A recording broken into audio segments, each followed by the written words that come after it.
আজকে আমি তোমাদের একটা গল্প শোনাবো, তোমরা শুনবে তো? আজকে যেটা গল্প বলবো সেটা হচ্ছে খরগোশ ও কচ্ছপের গল্প। ঠিক আছে, তো শুরু করি। একদিন একটা কচ্ছপ হাঁটতে হাঁটতে চলেছে বনের ধারে। হ্যাঁ, মানে ও হাঁটছিল, হ্যাঁ, নদীর পাশ দিয়ে ও হেঁটে হেঁটে যাচ্ছিল। হ্যাঁ, বনের রাস্তা দিয়ে ও হেঁটে হেঁটে যাচ্ছিল রাস্তা ধরে। ঠিক আছে, বনের পাশে একটা নদী ছিল, ওই নদীতে একটা কচ্ছপ থাকতো। হ্যাঁ, ওই কচ্ছপটা নদীর জল থেকে উঠে একটু রাস্তা দিয়ে ঘুরছিল আর কি।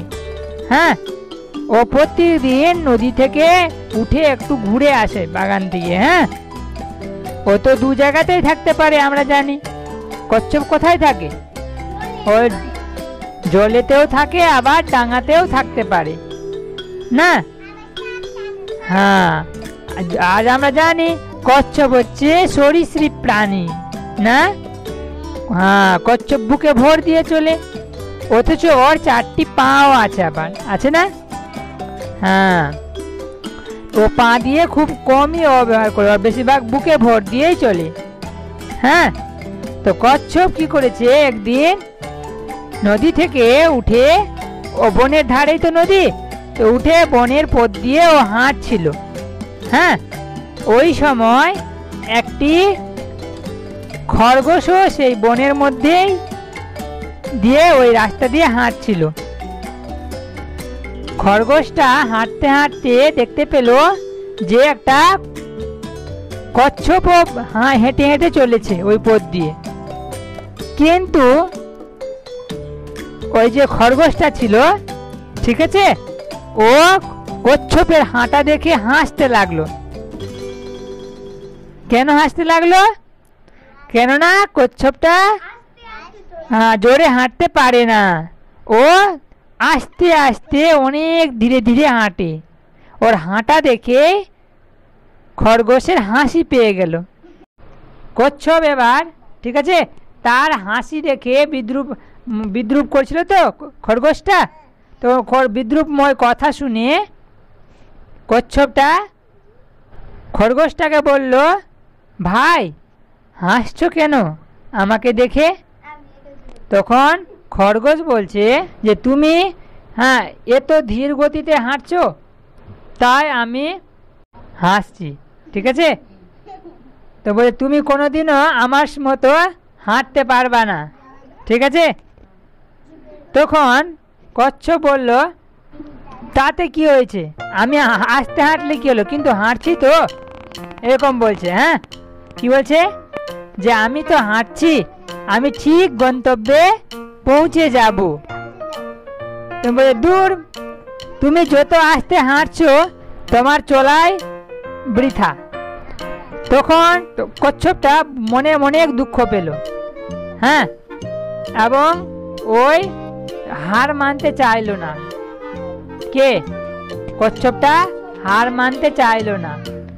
কচ্ছপটা বলল, তুমি এরকম বলছো, আমি ঠিকই গন্তব্যে পৌঁছে যাব।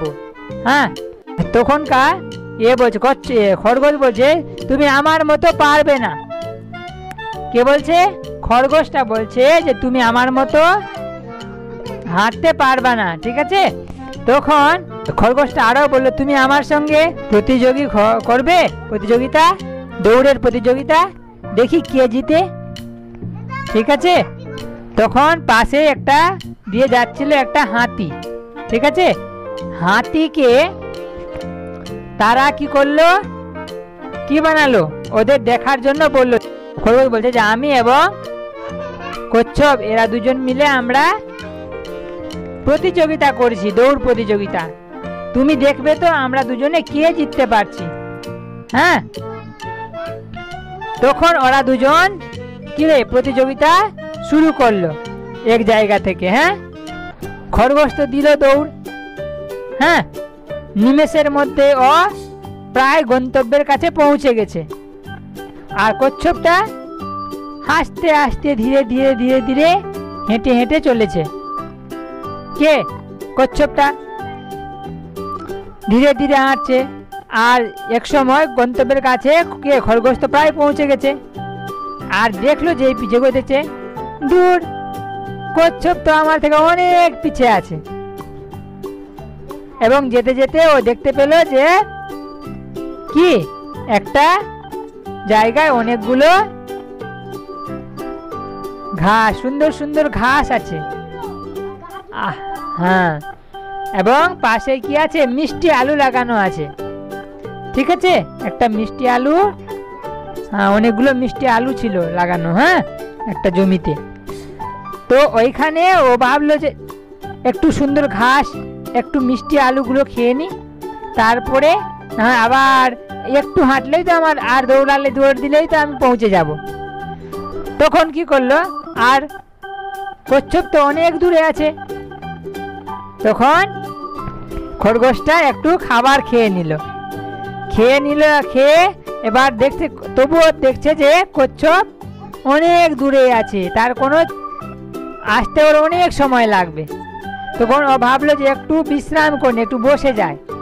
একটা গাছ ছিল পাশেই, ছায়াময় গাছ, হ্যাঁ সুন্দর বট গাছ, হ্যাঁ ওখানে ও একটু বিশ্রাম নিতে লাগলো।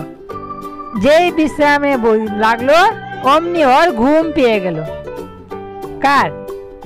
খরগোশটা ঘুম পেয়ে গেছে। এবার এদিকে তো কচ্ছপ ধীরে ধীরে ধীরে ধীরে আসতে আছে, ও কিন্তু কোথাও আর থামছে না, আস্তে আস্তে আস্তে আস্তে আস্তে শুরু করেছে। চলতে চলতে ও একবার সেই গন্তব্যে পৌঁছে গেছে। আর তবুও দেখছে যে ওইদিকে খরগোশটা ঘুম পাচ্ছে গাছের মধ্যে, গন্তব্যে না পৌঁছেই ও ঘুম পাচ্ছে। ঠিক আছে, যেই উঠেছে, দেখি তো যেই উঠেছে, আমার তো প্রতিযোগিতা শেষ করতে হবে। যেই শেষ করে দেখছে যে কখনই কচ্ছপ গন্তব্যে পৌঁছে গেছে। তো এখানে কে জিতে গেল? কচ্ছপটা জিতে গেল আর খরগোশটা হেরে গেল।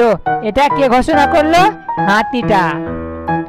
হাতিটা ঘোষণা করলো যে কি কচ্ছপ জিতে গেছে আর খরগোশটা হেরে গেছে।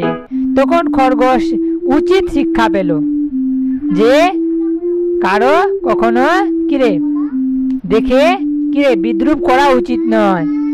কে জানে ওই হয়তো আমার থেকে আগে কি করবে, কোনো একটা বড় কাজ করে ফেলবে, নাকি ভালো কিছু করে ফেলবে।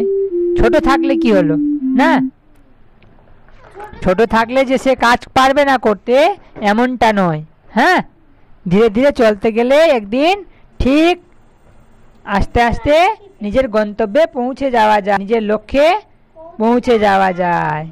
ঠিক আছে, এটাই ছিল এই গল্পের মূল কিরে ভাব। হ্যাঁ, আমরা এই শিক্ষাটা পেলাম। এই আজকের মতো এইটুকুই। হ্যাঁ, পরবর্তী আবার আমরা একটা নতুন গল্প নিয়ে আসব। হ্যাঁ, dear viewers, please like, subscribe and press the bell icon. Thank you.